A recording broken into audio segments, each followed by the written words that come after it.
ഇന്ത്യയിലെ രാഷ്ട്രീയ നേതാക്കന്മാരിൽ, കേരളത്തിലെ രാഷ്ട്രീയ നേതാക്കന്മാരിലൊക്കെ നല്ല പേരും ചീത്ത പേരും കൽപ്പിച്ച കുറെ പേരുണ്ട്. ഇപ്പൊ കഴിഞ്ഞ ദിവസമാണ് നമ്മുടെ വിദ്യാഭ്യാസ മന്ത്രി അത്യാവശ്യം തരക്കെട്ടില്ലാതെ ഒരു ചീത്തപ്പേര് കൽപ്പിച്ചത്. പൊങ്കാല ഇടുകയായിരുന്നു സോഷ്യൽ മീഡിയ. അദ്ദേഹം ഇതിനു മുമ്പും നിയമസഭയിൽ നടത്തിയിട്ടുള്ള ചില കലാപരിപാടികളെ സോഷ്യൽ മീഡിയ ഇന്നും വിട്ടിട്ടില്ല. അദ്ദേഹം അനങ്ങിക്കഴിഞ്ഞാൽ ആ ദൃശ്യങ്ങളൊക്കെ എടുത്ത് സോഷ്യൽ മീഡിയ അലക്കിക്കൊണ്ടിരിക്കുകയാണ്. അതാണ് നിലവിലെ അവസ്ഥ. എന്നാൽ നമ്മുടെ സംസ്ഥാനത്തും അതുപോലെ ഈ രാജ്യത്തും ഒരുപാട് മാറ്റങ്ങൾ വരുത്താൻ കഴിഞ്ഞിട്ടുള്ള, ഒരുപക്ഷെ ഇനി പ്രതീക്ഷയുള്ള ചിലരൊക്കെ ഉണ്ട്. അത്തരത്തിൽ കേരളത്തിൽ ഒരു താരോദയം ഉണ്ടായിട്ടുണ്ട്. അതിനു മുമ്പ് ഞാനൊന്ന് പറയട്ടെ. പ്രധാനമന്ത്രി നരേന്ദ്രമോദിയാണ് ഇതിനു മുമ്പ് അത്തരത്തിൽ ഒരു താരോദയമായി ഇന്ത്യയിൽ വന്നത് എന്ന് യാതൊരു സംശയമില്ല കാര്യത്തിൽ. ഞാനിത് പറയുമ്പോൾ ചിലർക്ക് മുഖം ചുളിയും, എനിക്കറിയാം. ചില ഭാഗങ്ങളിൽ അല്ലെങ്കിൽ ചില മേഖലകളിലൊക്കെ വലിയ ആരോപണങ്ങളും വലിയ എതിർപ്പും ഒക്കെ അദ്ദേഹം നേരിടുന്നുണ്ട്. അദ്ദേഹത്തിന്റെ പാർട്ടിയും ഒക്കെ നേരിടുന്നുണ്ട്. കാര്യം ശരി. പക്ഷെ ലോക രാജ്യങ്ങളുടെ മുന്നിൽ എഴുന്നേറ്റ് നിന്നുകൊണ്ട് ഞാനടാ എന്ന് പറയാൻ തക്കവണ്ണം ഒരവസ്ഥയിലേക്ക് ഇന്ത്യയെ എത്തിച്ചതിൽ നരേന്ദ്രമോദിക്ക് പങ്കുണ്ട്. ഇതിനു മുമ്പ് ആ ഒരു അവസ്ഥ തന്റെ പൂർവ്വം എത്തിച്ചിരുന്നത് ഇന്ദിരാഗാന്ധിയായിരുന്നു. ഇന്ദിരാഗാന്ധിയോട് അമേരിക്ക പല കാര്യങ്ങൾ പറഞ്ഞപ്പോൾ പോയി പണി നോക്കാൻ പറഞ്ഞ ഒരു തന്റെ ഇടം അവർക്കുണ്ടായിരുന്നു.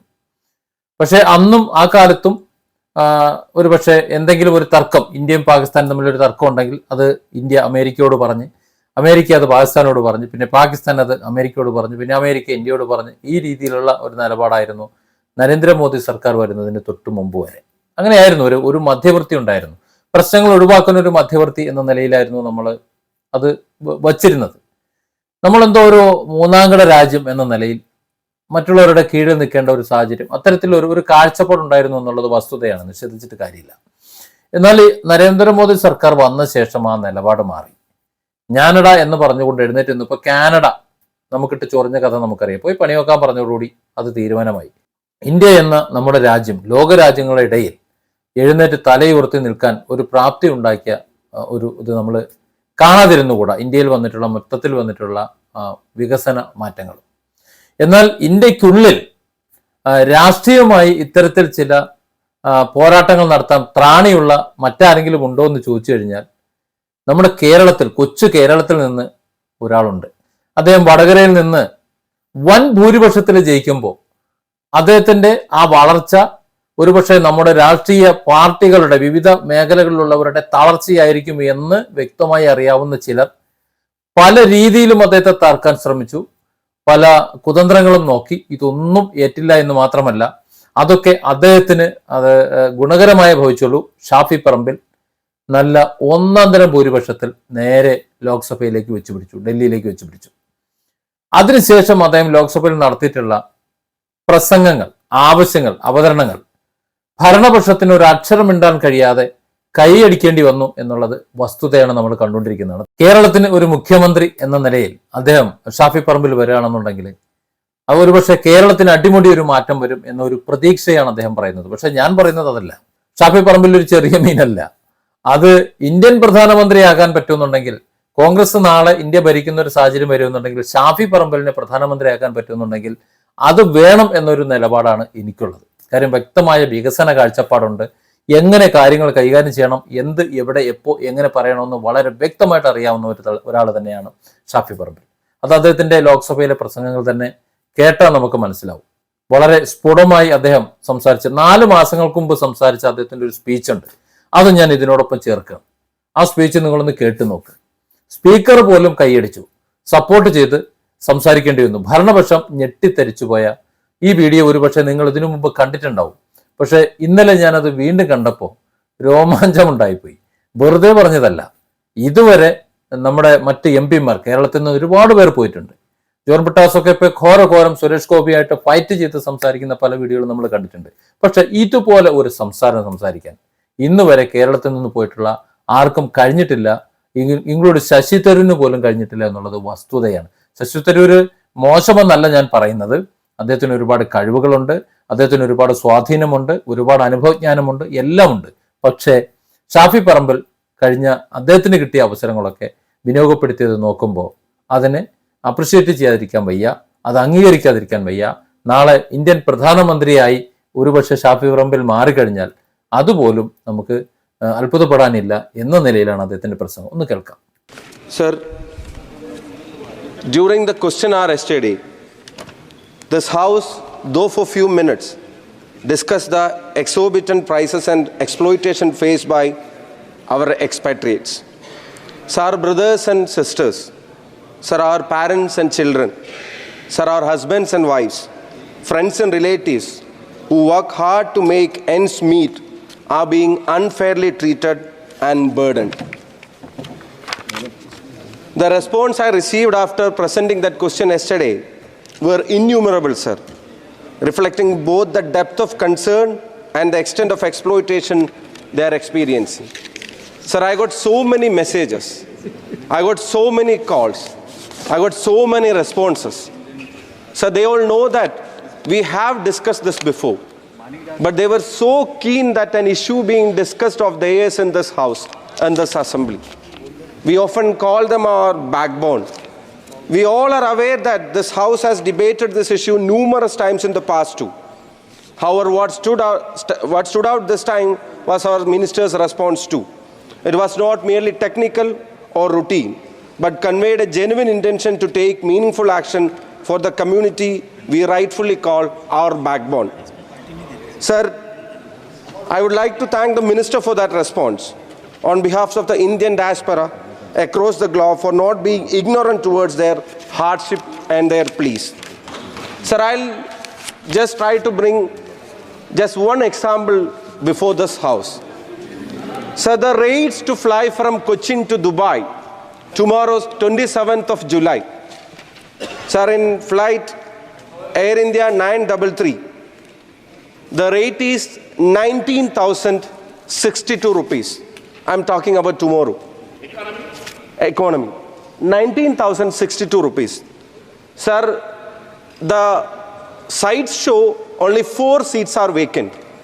It means it's almost full. This shows 19,000 is the rate. Sir, same airline, same duration, same port of departure, same port of arrival. And on August 31st, the same AI 933 shows a rate of 77,573, sir. Sir, please note, only 9 seats are left. So is this just about demand and supply? Tomorrow only 4 seats are left and they are flying it for 19,000. And on August 31st, they have got 9 seats left and they are charging 77,000, sir. Sir, how can they come home? How can they go back to their work? They all are not rich people who are abundant in resources, sir. Most of them are normal laborers, sir, who work for a flat salary. Very flat salary, which may not provide them a ticket annually, which may not even provide them accommodation and food. But still they work hard so that they can ensure that their family is having their bread and butter. They can ensure that they can meet his or her parents' treatment. They can ensure that they could send his child to some school where he or she can learn as a future of this country. Sir, this 77,000 rupees, how can a normal employee abroad can afford? And if it is a family trip, sir, think about 4 members of a family coming home in their vacation and trying to going back after the vacation being charged 80,000 per ticket. Sir, 3,20,000 one way to fly to their work means what will they earn, sir, in their life? What will be their balance in their life, sir? The small amount that they get from the salary after all their expenses, will it be enough for that? Will it be enough for buying a ticket, sir? Sir, we often call them our backbone. Sir, we boast about their remittance. They give billions of rupees to our economy. Sir, our state, we get annually 1,10,000 crore. 1,10,000 crore rupees a year through remittance. But what do we give them back, as we discussed yesterday? The ministry is here. I thank him for his response yesterday. Sir, it gave us some hope. They know that this has been discussed before also numerous times. उम्मीद उस पर पूरा action भी करेंगे और जो जो विषय उठाए आप टेक को एक्शन करेंगे। मंत्री जी, जो जो विषय उस समय उठे थे आज माननीय सदस्य उस पर सारे एयरलाइंस वालों को बुलाइए और उन पर जरूर करेंगे सर, वो मेरे उन पर एक्शन करिए। सब पैसा पार्लियामेंट का जाता है। यस, ये संसद की तरफ से पैसा जमा होता है सारा का सारा। apologize for being late sir, I was stuck with some other work. Sir, as the minister is here, I would like to mention yesterday's reply was not mechanical or typical. An intent was there. Sir, the diaspora outside India, they called, so many of them called, so many of them messaged, so many of them responded through social media. They all are eagerly and keenly awaiting some actions from the government to happen because they feel that it's not market driven, but at times this is greed driven by the airlines. Sir, I just got an example before your arrival. I would like to repeat it in small sentences. Sir, nothing. 27 July 2024, sir, I'm talking about tomorrow. An airline from Cochin flying to Dubai, Air India airline, AI933, is charging 19,062 rupees for tomorrow's ticket from Cochin to Dubai. Economy. Sir, the same flight, the same duration, the same port of departure, the same port of arrival, on August 31st, the same carrier is charging 77,573 rupees, sir. Sir, how can we call this just market driven? I repeat, this is greed driven. Sir, how can we call this profit making? Sir, I repeat, this is extreme exploitation of the situation. Sir, we all know that we call them backbones of this country for the remittance that they give us. Sir, and all our agencies, all our laws, all our acts passed, all our monitoring bodies, all our rights, all our scopes to intervene, even the Directorate of Civil Aviation, the embassies, the parliament, the cabinet, sir, the courts, sir, everything and everyone stay as a silent spectators when our beloved experts are looted like this. Sir, this has to stop. It is high time that we have to put an end to this by showing our political and administration will.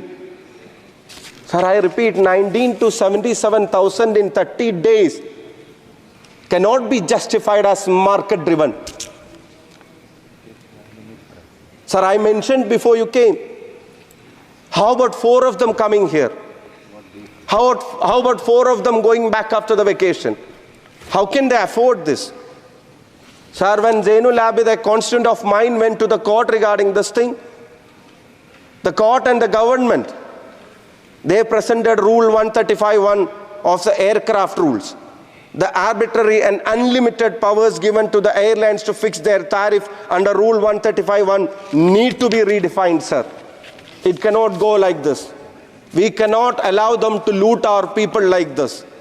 We cannot allow them to exploit our people like this. Sir, it's very important to note one thing. According to the report of Airports Council International, India has the highest airfares compared to other countries in the Asia Pacific and the Middle East region. The highest airfares, sir. The ACI studied airfares in around 36,000 routes in the region and came to the conclusion that Indian aviation market has the highest increase with 41% of hike in the prices. Sir, against a 34 in the UAE, against a 30 in the Singapore, our industry is marking 41% of airfare prices hikes in the recent history. So this is intentional, sir. This is in a confidence that they feel that, as we all say, it is market driven, as they are forced to come back at the time of vacation because otherwise they will lose their classes, they will miss their exams, otherwise they won't even get holidays from their jobs. They know that this is the time. Sir, I heard that an Air India flight or some other carriage, they flew back almost blank. There were very few travelers in that airline. But they were not ready to reduce that price at that point of time when they say market driven, because they thought that that will be an example to set and they may have to reduce further. Even when it is coming back without passengers, they keep on charging these rates in the season. So there we have to involve, sir. Everybody talk about 135(1) and market driven. Sir, but there are policies to fight cartelization and monopoly in this field also. Sir, when all airlines together, everybody together hikes their prices. Not even a single airline left. Everybody together hikes their prices. Sir, they work like a cartel, isn't it? We have enough laws to fight cartelization. We have enough laws to protect our, as you said, as the customer is the king.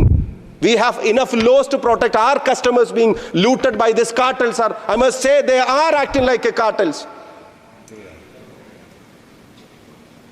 Sir, they are proceeding it like it's their monopoly. Sir, why not we step in and we check and we study and we learn and we act to contain this loot, sir, to contain this exploitation? Because every airline simultaneously increases their rates. They fix it too high. Sir, check the flights for same duration to other countries. And how do they charge in their seasons? And how are we being charged? Sir, it is great discrimination that our people are facing. Sir, there is a movie called Aadu Jeevitham, Got Life, which has hit the OTT after a successful run in the theatres. It shows the story of a Malayali guy, Najib, who had to spend years in unknown area of deserts, was forced to work as a shepherd. It is not a story, sir. It was a real life incident.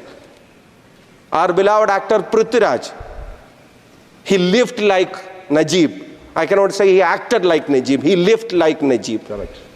Sir, this is the story applicable to Najibs who are not getting yearly tickets, annual tickets from their employer, who are not getting accommodation facilities from their employer, who could not even come back to their homes in 1 year, 2 year, 3 year, 4 year. Sir, there are people who cannot come back to their homeland for decades stuck there, sir. Sir, we see people from abroad as people with all facility. They may wear a good shirt and pant and come back. But the story behind is very sad, sir. The living that they lead in the labor camps, we have seen that in person. The living that they live in the labor camps, sir, like hostels. One above one, small rooms, congested areas, no facilities. That system. Huh? 6 hours to sleep. Camps. In labor camps, then they have to vacate. Sir, they also come back to see their family, no, sir. Why do they take these hardships? They want to ensure that their parents are safe. They could buy some medicine. They could teach their students, send their children to school. So they cannot come annually because this is the prices. This is the time they get leave. So they cannot come home. So what do? They wait for a year more. They wait for another 2 or 3 years more. And after 4 years when they come, what they have left, sir? All their savings will be looted by this airfare. So this issue has been continuously discussed in this house. So many members before, now, yesterday, and maybe in future also, come back with this issue. But your reply yesterday is giving us some hope. I repeat, I see some intent to ensure that something is happening in this regard. Apart from our talks, apart from our discussion, they feel that something is happening. So everybody will appreciate. Not treasury benches, not opposition benches, everybody, every single Indian, every single person who is out of this country to work and to live, to earn the daily bread of their family will appreciate even a small step in this regard, sir. To my second question yesterday, you replied that you will be seriously thinking about appointing a body, maybe a quasi-judicial body or much more powerful a body who can look into this matter. Who can look into this matter, who can in future can ensure that this is monitored by law. If some enactment has to be there, if some law has to be introduced, that must be introduced, because they are our brothers and sisters who work for not just their families but this country too, sir. Sir, I suggest immediate intervention and resolution by government to move such a body. Sir, I suggest to intervene, the government to intervene to increase the competition in this regard. Though they work as a cartel, it is learned that so many bilateral agreements with foreign countries, especially the Middle East, is not being reviewed. More number of routes, more number of flights, more number of trips may help us to an extent to fight this monopoly in this regard. And sir, I suggest even think about subsidies and financial assistance to so poor families where they could not even come for 2, 3 or 4 years at a stretch to home to see their parents or children. Because we are getting huge amount as remittance from them. It's time that we could give something back, sir. And our enhanced consumer protection acts must be a reply for all these actions and looting by the airlines. We have to enhance our consumer protection. Though all other sectors are market driven, we all have something to stop from being completely looted. Sir, there is no much of other options in this. You yesterday told in the House that now India, airlines are the new railways. We all want that to flourish more. We all want more connectivity to be here. So when airlines are the new railways, it is sure that we don't allow our bus operators, we don't allow our train tickets, and we don't allow any other mode of transport like to be exorbitant like this while pricing the people.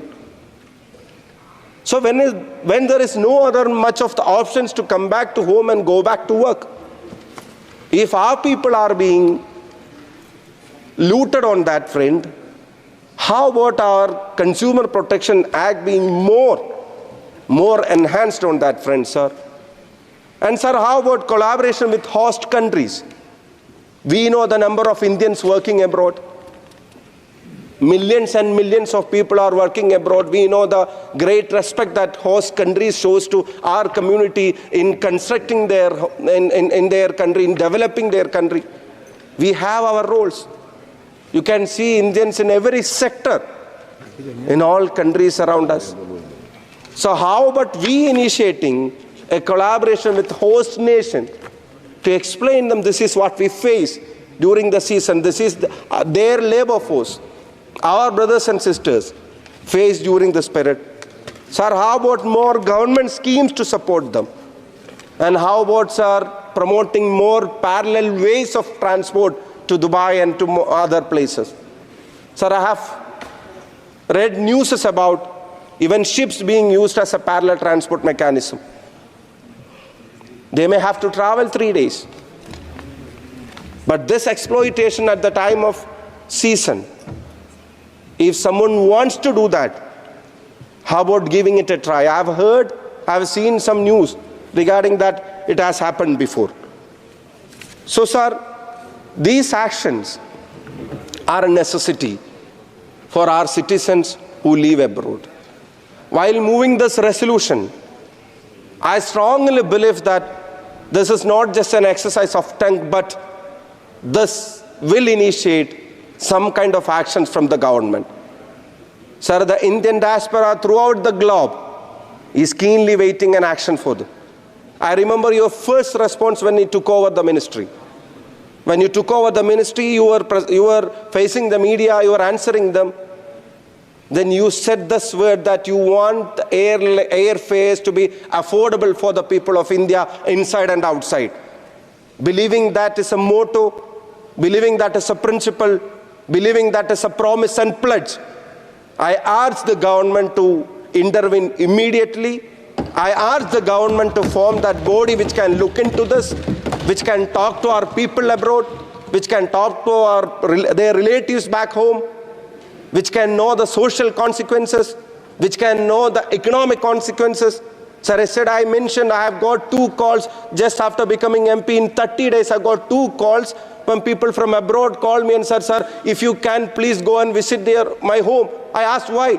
Sir, my father passed away. My mother passed away. I asked, aren't you coming, sir? If I come now, I cannot go back. I cannot afford the ticket. If he cannot see his mother or father for the one last time because of their airfare prices, sir, we cannot skip from this saying, this is market driven. This is the largest democratic nation in this country. This is a strong nation. We cannot allow our citizens being looted by any airline company for that matter, sir. Sir, some capping must be there. At the peak of the season, some capping must be there, sir. At least some capping. So I hope you could initiate the action. You could float a committee as early as possible to look into this, and we can address our people abroad who are keenly waiting for your reply and your actions regarding this. Thank you for giving me this opportunity. I once again with folded hands request our minister and the government and everybody sitting here to involve in this matter and to raise the voice for our people abroad. Thank you, sir.